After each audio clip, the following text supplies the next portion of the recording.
So their current product offering is looking a little bit like this. They offer checking and savings accounts, credit cards, personal loans, student loans, home loans, and then they're also moving into the investing space with stock and ETF investing options, crypto investment options, and also retirement accounts.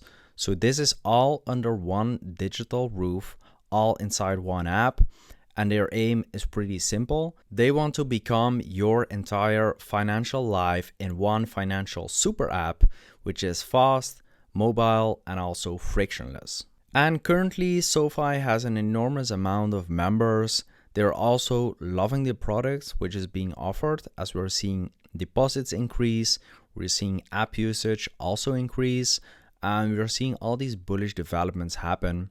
To name a few, they acquired Galileo and Technisys, which provides fintech infrastructure to other platforms such as Robinhood, Chime, but also Dave. In 2022, they received a national bank charter, which means they now fund their own loans with customer deposits. Something which is really, really huge because all these other finance fintech platforms, they gotta rely on third-party capital. This is giving them better margins and also more control about the margins and revenue coming in. And it also proves that SoFi isn't just anymore a consumer fintech platform. They're really trying to build a vertically integrated financial platform for both users but also businesses. So let's start digging into some numbers to see why everybody is currently bullish on SoFi.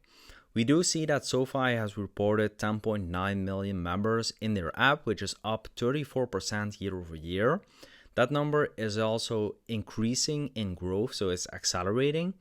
They reached 15.9 million total products in Q1 2025, which is also up by 35% roughly year over year. This includes checking accounts, loans, investment accounts, and also things like credit cards. Deposits in the app hit $27 billion in Q1 2025, which is a massive milestone for the company. Most of that is coming from direct deposit users, which is sticky, reliable, and also low-cost capital because of the nature of SoFi, that they can control their own banking. This is a huge advantage.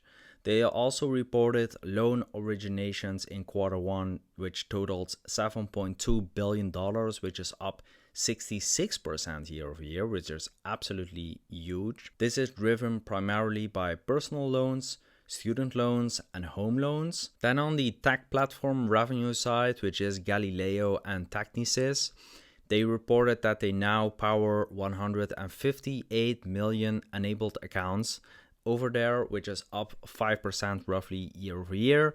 And the revenue from that is increasing by roughly 10% year over year, which is modest, but still steady, and it's growing. And if we start looking at profitability for SoFi, it's looking quite good because they now reported their first full year of GAAP profitability in 2024. And net income in Q1 2025 was also positive with $17 million.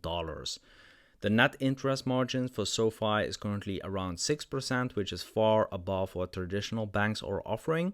And that's also a huge driver of the profitability. So why did the stock price pop so much? Firstly, we had record Q1 earnings. The report that we just looked at explains some of the key points, but they reported record net revenue with adjusted net revenue up 33% year over year. And then adjusted EBITDA up 46% to $210 million. So they really crushed expectations and also raised full year guidance, which is absolutely huge for a company of this size. I think that's driven the bullish sentiment overall. Now we also see hedge funds like Cathie Wood are buying the SoFi stock with huge amounts, really. It's almost $40 million across multiple funds. That's not a small bet, it's really a serious vote of confidence in the stock, and I think that reflects in the overall bullish trend that SoFi right now has. Student loan refinancing is another big tailwind for SoFi currently, with repayments back in motion. Refinancing demand is returning and accelerating, and with SoFi being one of the top players in the space currently, they are ready to capitalize on that, and we can see that in the numbers as well. Another major bullish development for SoFi is that in the first quarter of 2025, total deposits grew to $27 billion, with over 90% of those deposits coming from direct deposit members. Because these are direct deposits by users on the app, it's creating a serious flywheel for SoFi of low-cost funding for other things like reinvestments, new products, or R&D. Another thing which is important to be aware of with SoFi stock is that the short interest is pretty high, around 13 to 14%. A strong quarter and also institutional buying, I think, triggered kind of a short squeeze already, but it could be even fueling momentum further. So with the short interest being so high, I think as the stock price rises higher and higher, let's say beyond $20, it could squeeze into a very large move. So that's something to keep in mind if you don't like volatility. This stock will have a lot of volatility. So be aware of that and be ready to stomach that volatility, basically. Another important milestone coming up for SoFi is that they have their Q2 earnings coming up later this month.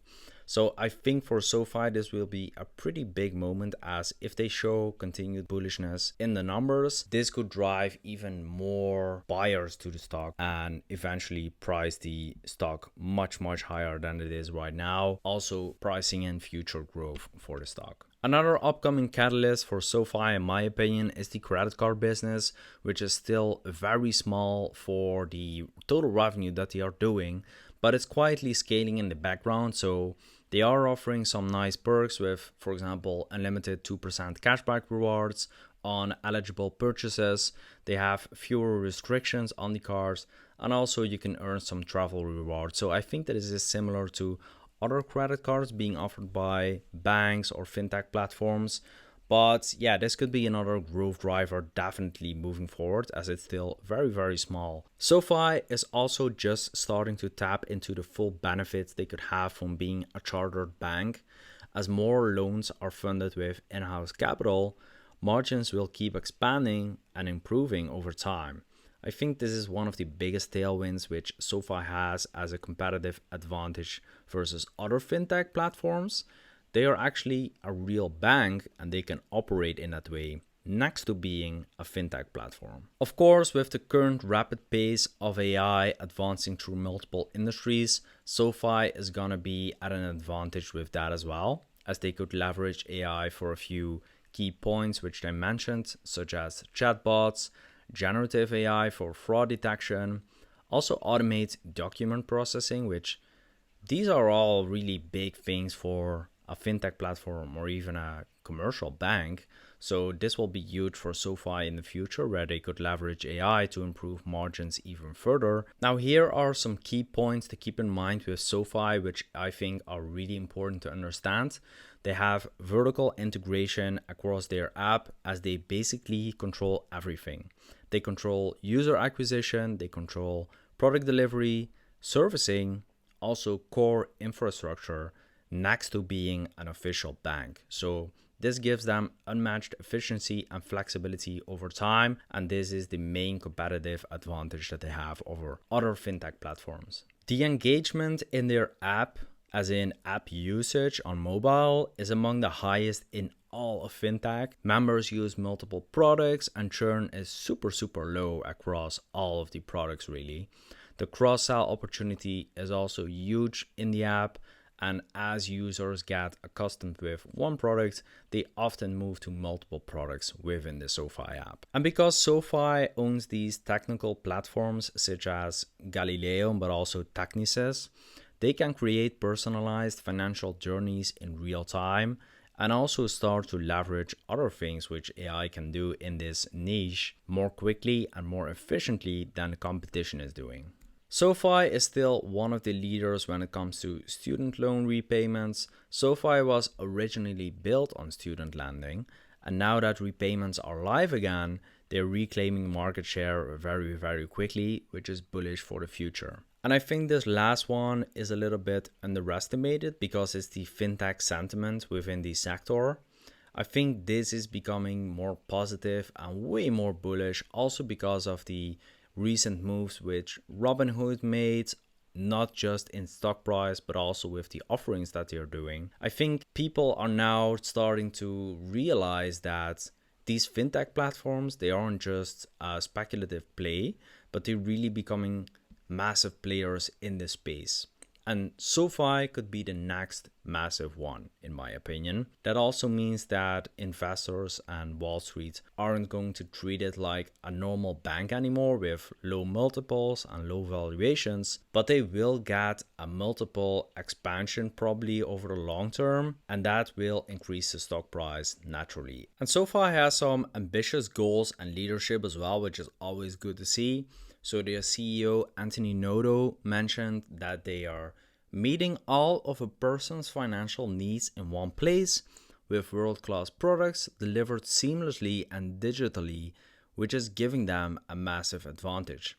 This is why you will often hear me say it's a matter of when, not if, we become a top 10 financial institution. And I do think that is possible for sure, with them aiming to become a top 10 US bank by 2030 in terms of members, deposits, but also product penetration, as they are expanding into insurance, business banking, retirement and wealth, also things like B2B fintech infrastructure globally. And I believe that if they execute and stay profitable, SoFi could easily deliver some very good returns over the next 5 years. They don't really have to become a massive super bank like JP Morgan. They just need to own a slice of the digital native banking market, which is really expanding rapidly. And if we look back at their earnings report of Q1 2025, we can start to understand why it's easy to be bullish on SoFi currently, as they highlighted a few core wins, which all illustrate the strength and scalability which SoFi has currently and also for the future. So a few of these points are that they are setting new records in members and also products, with a record 800,000 new members joining SoFi in a quarter, which is up 34% to 11 million, and then 1.2 million new products, which is up 35% to 16 million products in total. Then they doubled revenue in financial services through rapid innovation. They expanded the loan platform business with over $8 billion in new commitments. They accelerated loan originations and continued to expand products, further improved credit performance across the company, strengthened brand awareness to attract more members to SoFi's ecosystem. They have launched a new fee-based subscription model, which is called SoFi Plus, and they are mentioning that nearly 90% of new SoFi Plus subscribers were existing members previously, demonstrating the value of making this product more accessible. Of these members, nearly 30% adopt an additional product within 30 days of enrollment. So these are really some bullish numbers to look at, in my opinion. As more users start using the app is also scalable with subscription models. And then one of the most important things to understand with this as well is that it's profitable growth, not just normal growth